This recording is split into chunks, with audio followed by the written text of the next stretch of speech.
Welcome to this edition of Sarter TV. I'm Tracy Fitzpatrick. Our guest today is serial entrepreneur and author Faisal Hoque. He's the founder of Shadoka, a company that promotes entrepreneurship, social impact, and growth. He's also an in-demand speaker and has penned numerous articles and books, including Everything Connects. Faisal, thank you so much for being with us today. Thanks for having me. It's a pleasure. So tell us, what is the theme of your book? Well, I mean, as you know, I have several books. So I think we're specifically talking about Everything Connects. Everything Connects is about how do you connect with yourself, and then how do you influence and inspire other people to support your ideas as a leader, and then how do you structure organizations to create the value. And the definition of value is manifold. It could be you're creating value from creating financial value. It could be social impact, whatever the definition of your value is. How do you really execute that value? And why did you think it was important to write this type of book? Well, you know, look, I've been an entrepreneur. I've been a CEO. I've raised money. I got fired from my own board. So I've taken quite a bit of journey since I started my career. I've led people. And when I was thinking of Everything Connects, prior to that, I've written a book primarily from systemic thinking point of view, and how do you structure organization, and how do you create the governance model, and how do you transform a organization from an organizational point of view. But over the years, I realized that the leadership and creating value is as much as about yourself as much as about it is organization. So that's why I was inspired to write the book. So I teamed up with my co-author, Drake Bear, and then we wrote the book. But I wrote the outline actually sitting at an airport in Dubai, and thinking about my past journey and where I was at that particular point, which was 2014, 2013 timeframe, and then then went on from there. So segueing into the next question, you say to reinvent your company, you first have to reinvent yourself. What do you mean by that, and can you share a specific example? Sure. Look, as we all know, life is a journey, right? So organization and companies, and even country is no different. It's a journey. And we go through many iterations of ourself. So if you want to reinvent your own career, or if you want to reinvent your organization, or whatever the case may be, you have to kind of look at yourself and see where you are at that particular point in time, and decide what matters to you, what makes you happy, and what makes you passionate, and what makes you to create value that you want to create for yourself and others. Only then you can go and lead other people through influence and through inspiration, and then apply the execution element of it. What are the ways for leaders and entrepreneurs to get in touch with their authentic self? Authenticity is something that we are perhaps more than ever now is at a heightened awareness, because without authenticity, you can't really understand where you want to go and how you want to go, and then let alone how do you want to influence others. So the way you discover authenticity is you have to see what is it that you are about, and what is it that triggers your passion, and what is it that triggers your goals and aspiration. And by the way, definition of authenticity remains the same, meaning who you are remains the same at your core, but aspiration and goal and where you want to go perhaps changes as time goes by, because we learn more, we get older, and we have different levels of experiences, so it changes. What are the different ways in which people can lead others, and can you share an example of that? The biggest lesson I have learned about leadership is that when you cannot connect with people at an emotional level and at a human level, it's very difficult to lead other people. So leadership begins with empathy, and leadership begins with understanding what other people are going through and connecting your ideas and yourself with their journey and their aspiration. When you do that, that's the beginning stage of effective leadership. Everything kind of stems from that aspect.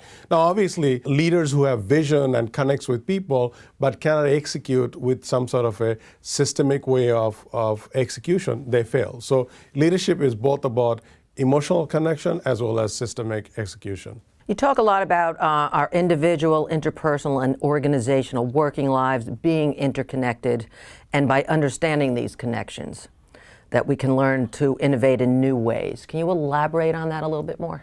you first have to understand, which we already kind of been talking about, that you kind of first have to understand who you are and what you are. And that's actually shapes your vision, because your vision is kind of manifestation of your goals and aspiration. Next aspect of that is that you have to then say, okay, how can I have people following me, or how can I lead other people to execute my vision and aspiration, which mostly about organizational elements, right? So, and you have to kind of move people along with your ideas and thoughts around your vision and your aspiration. And then when you do that, that's when you can start thinking about, okay, so my vision could be that I want to create the next generation learning organization, or my vision could be that I want to increase my shareholders' value, or I want to create a culture where people are constantly embracing new and different things to make social impact.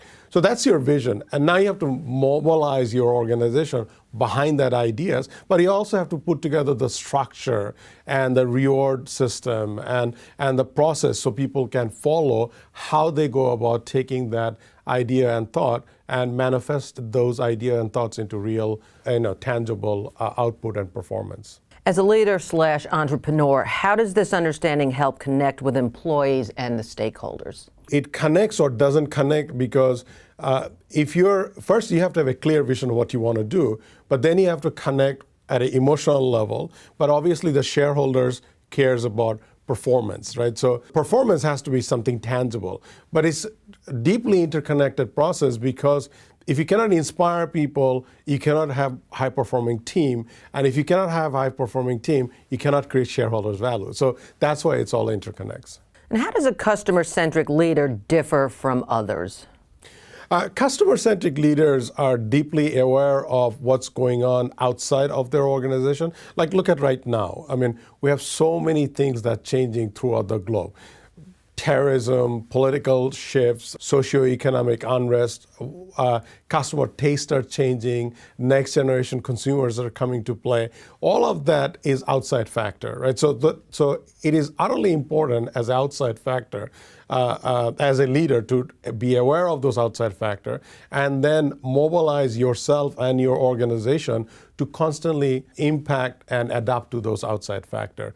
Unless and until you're able to do that, then you have a gap and you don't realize what your customer really needs and help your customer meet that need, but also shape their needs. It's an innovative organization, not just respond to the need, but they shapes the need and shows a customer a different way of doing things. When problem solving, what does being mindful about the problem we're trying to solve really mean? I learned about mindfulness when I was in college. I didn't realize this.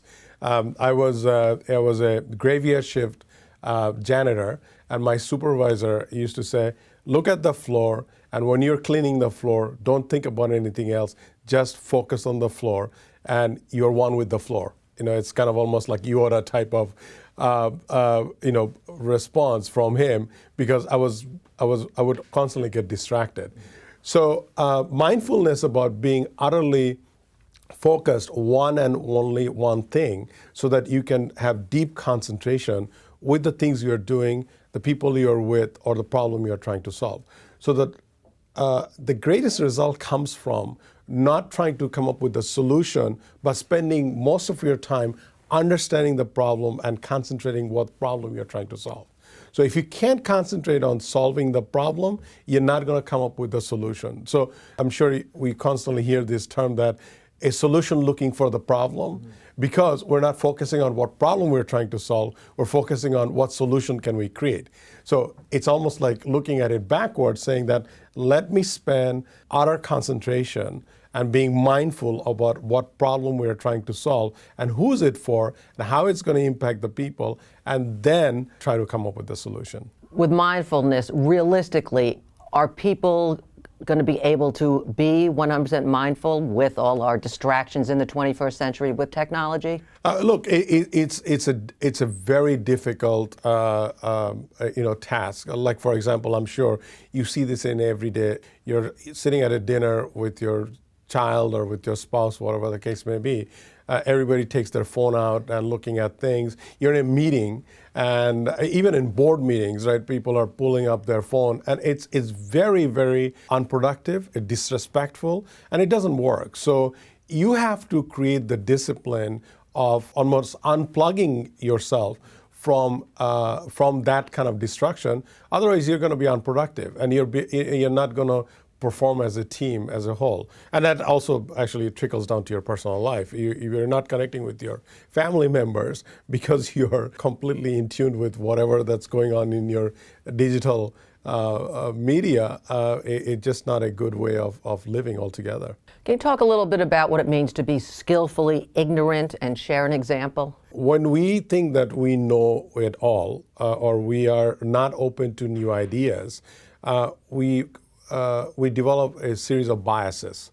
So when we develop bias, it's very difficult to embrace change, and it's very difficult to take knowledge and understanding from outside world.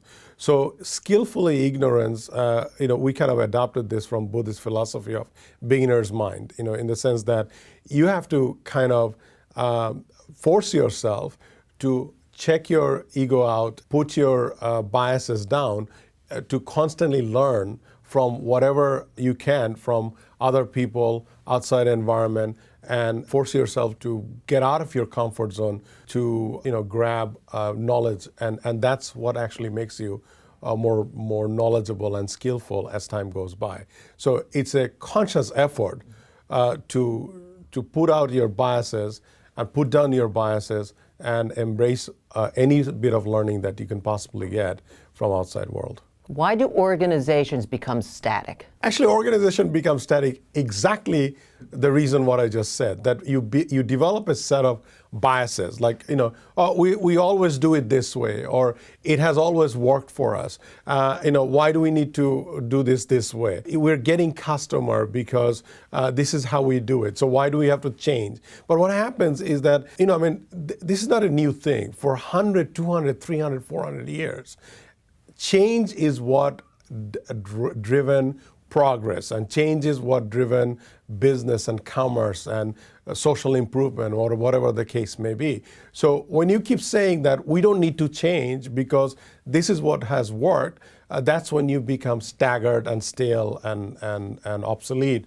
and irrelevant to whatever industry or whatever audience that you're trying to support. And by the way, that applies at a personal level as a leader, right? So each person, when they're in their 20s and versus when you're in 40s or 50s, you're a different person because you have gathered a series of experiences along the way, and it forces you to become a different person. And time has changes. So many people now have many careers, not one career, multiple careers. And sometimes you have multiple careers in one time, right? You're playing different role. Like, for example, if I look at myself, I'm an author. When I'm an author, I'm an author, right? When I'm a CEO, I'm a CEO. When I'm a product developer, I'm a product developer. When I'm trying to help other organizations to grow, I'm a mentor and I'm a member of their board, or whatever the case may be. So all of that gives you a different way of looking at, and it's the richness of experience with an unbiased look that makes us a better leader, a better person as a whole. The term creative destruction was coined back in the 1940s. So can you tell us about this business strategy and its relevance in the digitally driven global 21st century? Absolutely. And it's an Austrian-born American economist, Joseph Schumpeter, who wrote a book called Capitalism, Socialism, and Democracy in 1942 during heights of post-depression. And he was arguing that the technological changes, entrepreneurship, and innovation is going to change our world, and we'll have to take those under consideration to creatively disrupt what we do today in order to move forward. But when he actually coined that term and wrote that, it wasn't that popular, and it didn't really catch on. It's in 1997 when Claire Christensen Professor Clegg Christensen wrote The Innovator's Dilemma, he kind of reintroduced the term, and that's when it took off. And the reason it took off is that's also when internet started taking over. So the rapid speed of technological changes, which is primarily now driven by digital technology, is what forces us to disrupt ourselves. And if we're not disrupting ourselves, somebody else will disrupt. Like, for example, I ended up going to GE after I created my first company. And this was in 90s, right, mid-90s. What GE at that time was primarily a financial services company. Today, they are a industrial digital company, and they have disrupted themselves, right, to reinvent and combine industrial revolution with digital revolution and create something totally different. I myself have done that several times because what I used to do in 90s and what I'm doing now are completely different things. So the rapid change of technology and ingrained entrepreneurial cultural norm that we have now is what allows us to disrupt. But if you look at history, it has been going on for a long time. But it is Joseph Schumpeter that we should give credit for that term and for introducing those terminologies. Talk about consciousness management and how does it help in enhancing creativity in the workplace?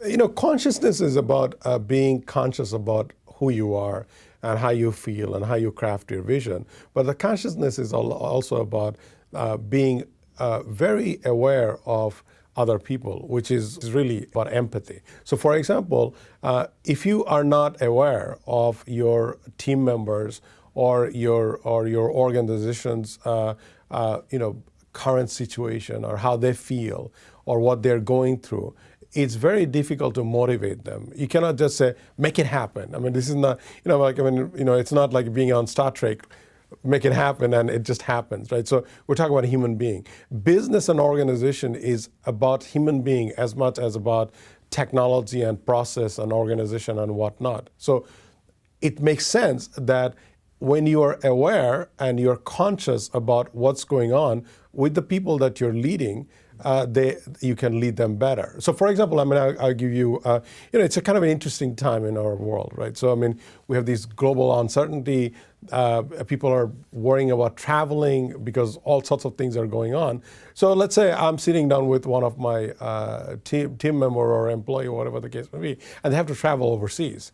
And let's say they're worried, and I'm just not at all aware of that, and I'm just barking out all the things, task list that they have to accomplish over the next 1 week while he or she will be away.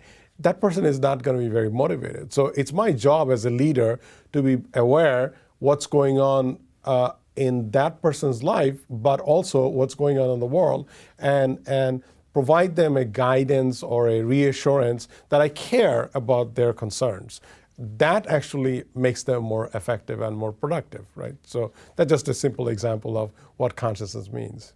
How can companies continuously rearrange to create value for their customers? And can you provide a case study, an example of this? All organizations have a set of core capacity or a capability, right? Meaning that you may be providing a product, or you may be providing a service, you may be providing some training or education. But what happens is that customers' options and the way customer consume that product and services and the pricing model and all that constantly changing. So as an organization, it's important to, number one, reinvent your capacity or capability and constantly hone it to make it better and better. The second is that how you are delivering those capabilities and capacity to your customer also are changing. So for example, if I was providing training courses as an example, or if I was providing a particular service that only was available on a one-on-one basis, and now everybody has moved on to the digital world, it would be very difficult to sell my offering. So I'm sure you've seen that recently all the retail stores are being forced to shut down their retail stores because people are not going to the retail stores. They're going online. They're going to the retail store to look at what they have, but then ultimately going to the online and buying it. Or some people just don't like to go to the stores anymore and buy everything online. So as a retailer, I just keep selling my stuff on a physical world, I will be obsolete. So it's my job is not to become and not to be a retailer, but perhaps the delivery of my goods and services as a retailer has to be changed because the world has changed. So that's a simple example of how your capacity and capability changes, or for creating value creation in a different time for a different audience. Can you talk about the prevailing personality types that help make companies successful, and can you share a case study? Look, prevailing means perseverance, and perseverance comes from being resilient. So when you're not resilient and when you don't have the perseverance, you cannot prevail. And resilience is, actually one of my books is called Survive to Thrive, where we argued that resiliency is like a muscle, where the more you practice, the more you become resilient, right? So as a leader, you have to be able to practice resiliency. So when bad things happens or things are not going according to your plan, you have the ability to to persevere and to stay focused and keep going at it over and over again, but also be able to lead other people in your organization and your team to be resilient, to be at it and embrace failure and come out of that failure with better knowledge of how to succeed next time. That's how makes an organization more, resilient. Prevailing in the long run. In your book, you also discuss the Buddhists refer to as beginner's mind. Can you explain this concept and how it actually does benefit a business environment? Yeah, to me, learning is about having a beginner's mind, right? A beginner's mind in Buddhist philosophy means that you empty your mind so that you can fill up your mind with new ideas and thoughts. So it's like a TM, like transcendental meditation. Is that It is, but we don't have to go to that level. Not all of us are Zen masters, right? So most of us are normal people. But in a very simplistic term, as we outline in the book, I would look at we have a cup here, a teacup here.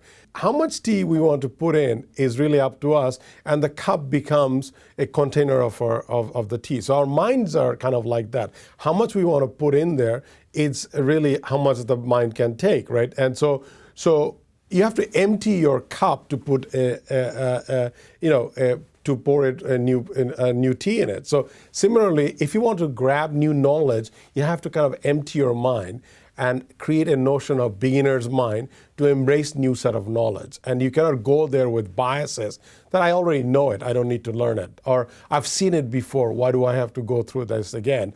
Or what is this guy talking about? I've heard this 1,000 times, right? So when you have that kind of biases, you're not really having an empty mind to consume and attract and to retain new set of knowledge and skills and new ideas that can help you to go to the next level.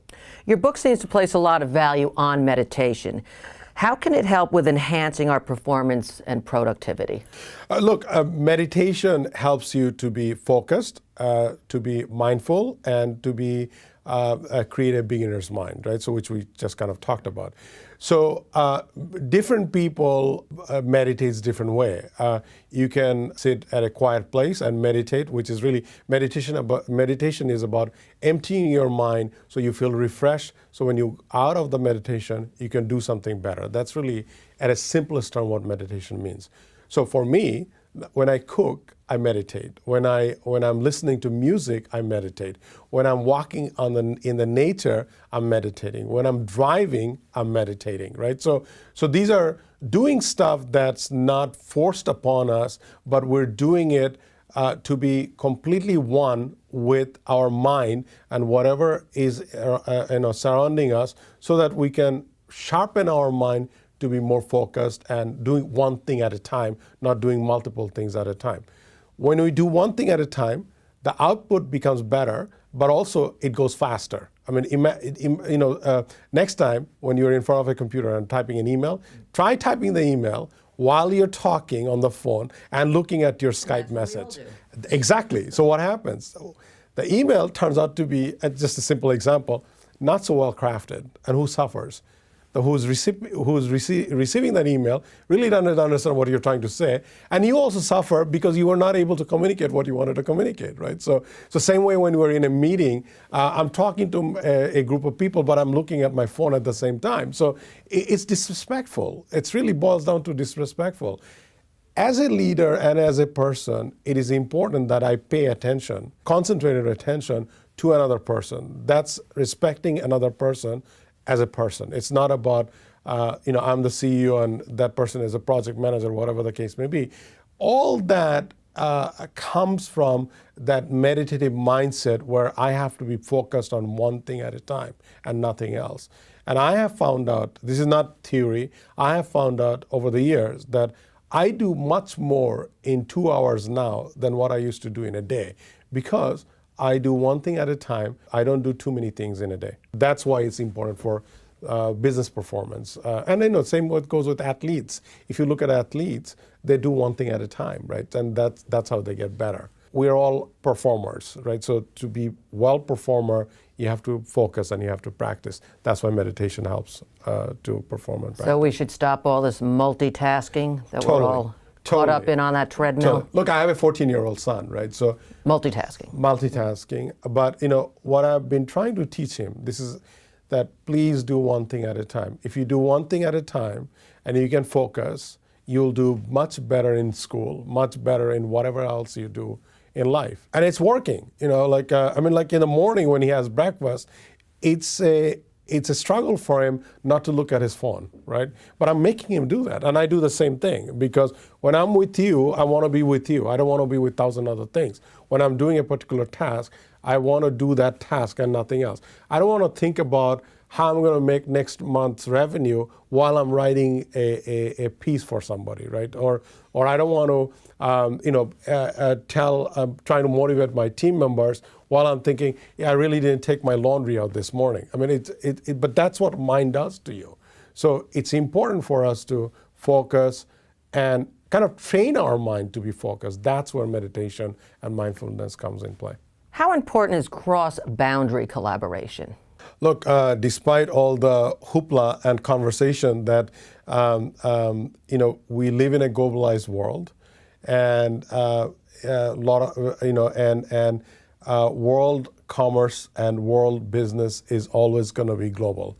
So by de facto, it means that we have to collaborate with other people. And that doesn't mean that you have to collaborate with people who are in Italy and who are in Shanghai while you're sitting in New York. It means that you have to collaborate with people that are not inside your organization.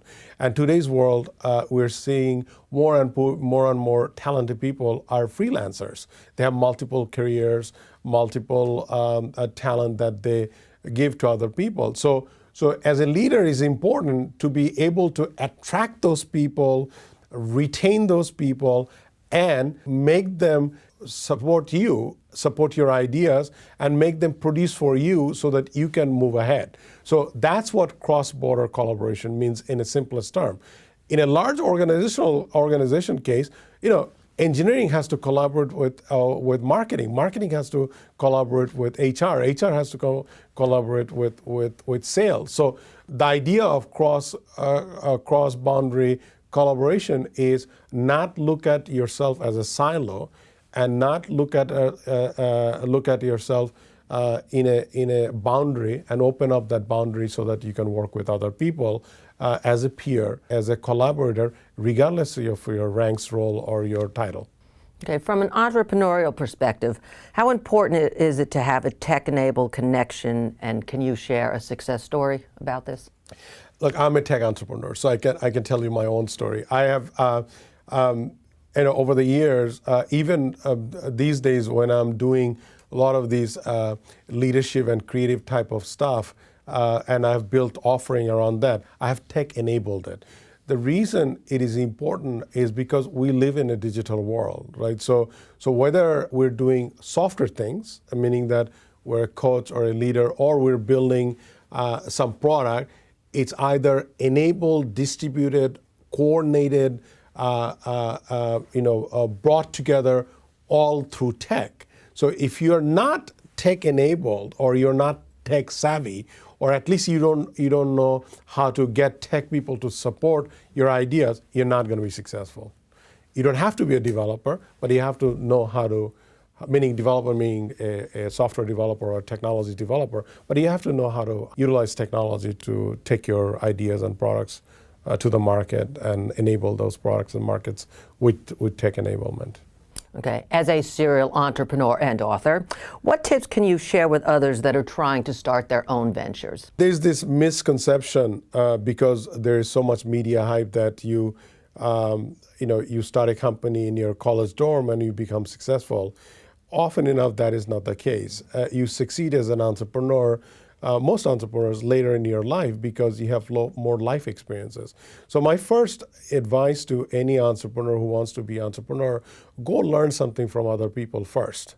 It's a safer route. Once you have that life experience and core skill set, then you can take any idea and try to manifest it. So that's one. Second is that entrepreneurship is a journey, it's not a destination. So you're going to fail. And you have to be ready to fail. You have to be able to embrace failure, and you have to be okay with it and look at it as nothing but experience base that you have gained so that you can do something better, right? And the third advice I can give, nobody succeeds in silo. Make sure you are a type of personality that can cultivate, attract, and be enabled by taking help from other people. You don't know everything. You will never not going to know everything. You're not going to be the smartest person in the room all the time. So you better be able to lap onto those people who can help you to take you there. So those are the three things. So, and rest is kind of, go with their journey and try to have fun. Are there habits or traits that some people should be mindful of that could be having adverse effects on their career? Absolutely, and I keep coming back to this theme of this dealing with your emotional self, right? Because 90% of the things are not what happens to us, but how we react to things, right? So which is really about our emotional response to anything. So if we can not necessarily control, but if we can channel our emotion that are positive, that allows you to be adaptive, that allows you to attract other people, then it's easier to succeed. When bad things happen, it's a natural instinct to react and react negatively. But when you react negatively, which I'm the first one to admit that that's what I have done repeatedly, and every time I've done that, I've only created more problems for myself and not be able to kind of channel myself. Because when you calm yourself down and you force yourself to take emotion out of, negative emotion out of situation is when you succeed or overcome your adversity. There's nothing that's impossible. There's never a sure thing. There's always somebody who can do better, and you can always learn something different. So all the things that I just said is a series of paradoxes. Life is full of paradoxes, right? So emotion is what gives us passion, but emotion is also what holds us back. So the right way to channel your emotion is what allows you to move forward. And are there any specific business trends that we all should be paying attention to now? Yeah, I think there is a multiple trends that you can look at it. So if you look at technological trend or business trend, obviously, emergence of big data, emergence of artificial intelligence or augmented reality, emergence of massive digitization. These are all business trend or technological trend that will hone your career. But there is also other kind of trend that not all of us are very aware, which is really ancient. Like we talk about mindfulness, we talk about authenticity, we talk about being aware, we talk about resiliency. These are also trends that we have to pay attention. When you combine that emotional self-awareness with those kind of business trend and technological trend, when you combine those two things, then you can lead yourself in a better way than you would be doing otherwise. And how do you personally lead in a time of crisis? And can you share an example? The way I have developed this one fundamental things about myself is that I am always learning. I'm always increasing my skill base. I'm always are open to doing things with different kind of people who doesn't come from my industry. I want to do things that I have never done before. So that keeps myself motivated, energized, young, whatever you want to call it, and better skilled than most others, right? So I never thought I would be an author. It's not what I ever dreamt of, nor I trained myself to do. But as I started writing, I gotten better and better at it. I was, I'm a technology developer. I've developed many technology products, but I have kind of combined the humanistic element of technology consumption and technology delivery. So that's kind of my way of, guiding my beginner's mind to be open and embracing, and I think that both most people. Now, do you see a big difference in the way men and women run an organization, and what can they learn from each other? My first, and my wife and I talk about this all the time because she's in human resources, so she's dealing with people all the time. The men are equally bad or equally good as women, and vice versa. So women tends to be more detail oriented. That's an advantage. But other than that, a man could be equally a good leader or a bad leader, and same goes for the women. So I don't look at that a particularly, advantage or a disadvantage. But I got very lucky with my career because my very first manager was a woman, and I was in R&D. This was in Pitney Bowes, and I learned a lot from her because she was my R&D manager. And then throughout my career, I had very strong women leaders that shaped my ideas and thoughts. But also, if I look at my wife and my mother, they're all very strong women in their own rights. So that shaped me as a person, as a leader. So it's whatever gender you may be, whether you're a man or woman, just like having a beginner's mind, it is important to understand the other gender's perspective, and because we're not the same. I mean, we have our own personas and way of doing things. So when you combine that male-female understanding and learning, it helps you. It helps you to be a better leader. It helps you better performer, be a team member, whatever the case may be. How should leaders leverage diverse points of view and perspectives in order to support creativity and continued innovation within organizations? Look, innovation is always a result of diversity. Diversity of skill, diversity of people, diversity of ethnic mix, diversity of socioeconomic viewpoint. So for example, if I come up with the most successful products has a ubiquitous appeal. So for example, if you look at an iPhone, whether you're a CEO or whether you're like my son, you equally are able to use it. So you have to have that diverse viewpoint to develop a product or services that can attract and can be utilized by a diverse audience, right? So if you don't have that diverse mindset and diverse team that can be related to that diverse audience, your product and services is going to be short-lived, but it's also going to have a shorter appeal to the market that you're going after. What has helped you personally in becoming more creative and successful? Developing interest beyond my own field, developing interest beyond my work, meaning whatever I do at that particular time, and meeting and be friends with all kind of people from all walks of life. So for example, I think I mentioned a little early on in our conversation, I love to cook. I love to be outside. Like this was a beautiful weekend, so I was outside. I have friends from all walks of life. I traveled all over the world. So that gave me a outlook that I probably wouldn't have otherwise if I just be a R&D person where I started as my career and just hang around with all the engineers. Or when I started writing, just hang around with all the writers and not deal with other kind of people. So diversity, diverse and a rich life that allows you, rich meaning not just financially rich, a rich life of experience is what makes your life interesting, and obviously that makes you more creative. How do you stay one step ahead of the competition? You have to constantly learn, and you have to be aware of what's going on outside of your own organization and thinking two steps ahead of your current state. Is the ability to connect the dot between your past, meaning where you come from, on what your skill sets are, and what made you what you are, focusing utterly on your present at the work that at hand, but also looking at what may be happening in future.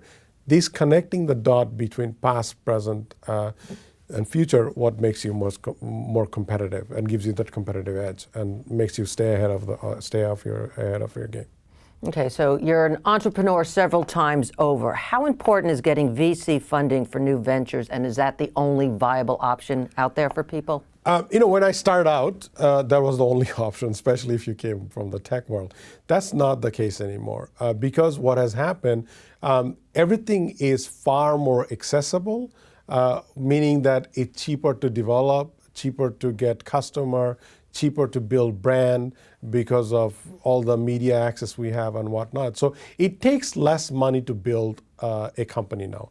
So that means that you can have other sources of funding. You can get funding from angels. You can get funding from your customers if you want to team up with a customer. You can team up with the partners who may be able to take your product and create a better distribution channel because they have a pre-existing distribution model. You can do crowdsourcing. So the options of funding are far more broader than ever used to be. And again, if you really do the homework and if you really look at all the businesses across the globe, not just Silicon Valley and not just the tech world, you'll see that 90% of the companies do not go and get VC funding, and by their own right, very, very successful. So I've done companies with both VC funding, non-VC funding, and bootstrapping. Any of those model works. It really depends on who you are, what you want to do, and where you want to take your company at that particular point in time in your life, right? So all that plays a factor, how you want to get your company funding and where you want to get the funding from.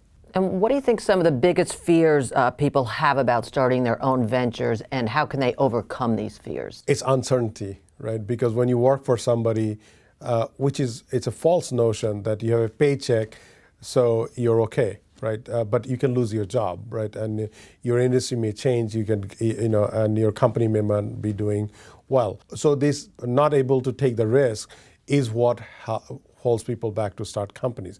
But also you're full of self-doubts, right? So meaning that, I don't know whether my idea is good enough to build a living out of it or create a company or whatever. But by the way, opposite happens too, because now entrepreneurship is in vogue. So you come up with any silly ideas and you think you can build a business out of it. So what I would suggest about anybody who wants to be an entrepreneur is that, look, you have to be very, very comfortable with taking risk, and you have to be able to have this confidence level. If something goes wrong, I can always bounce back. That's number one. Number two is that don't focus on, I'm building a company. Focus on building something that adds value to somebody else, meaning your customer or the audience you want to go after and whatever. And then third thing is that make sure that you have a model, a financial model that allows you to self-sustain, from that offering that you're creating for yourself. Once you figure out those three things, then you can say, okay, am I ready to create a company? And the biggest advice I can give to people is that it's completely okay if you fail 2 times, 3 times, 4 times, and go at it all over again.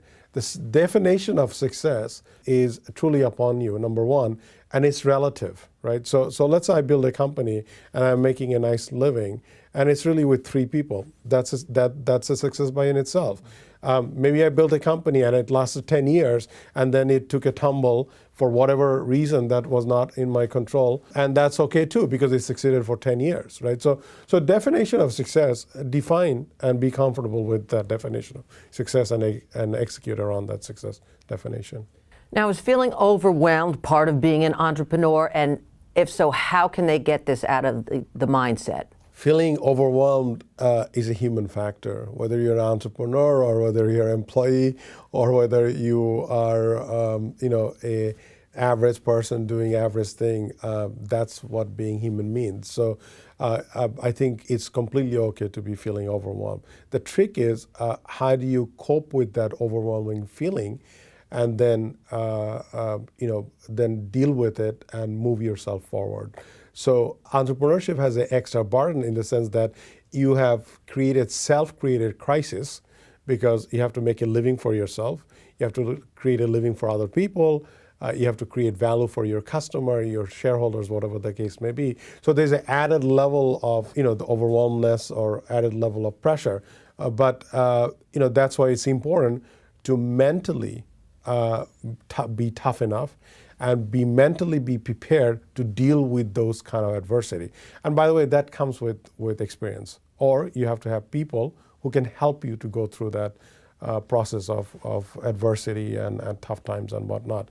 But that's, I look at it, it's no different than anybody else. It's just a little extra burden for the entrepreneurs. How can one create value that is meaningful and impactful to oneself and to the rest of the world? You have to define what's meaningful to you. So, for example, if I look at myself when I was in my 20s, and if I look at myself in my late 40s now, definition of value is completely different. So it starts there, because when I was in my 20s, I want to create products that are cool and that would change the entire world and that sort of a thing, and create ton of financial reward. That's how I looked at it at that time.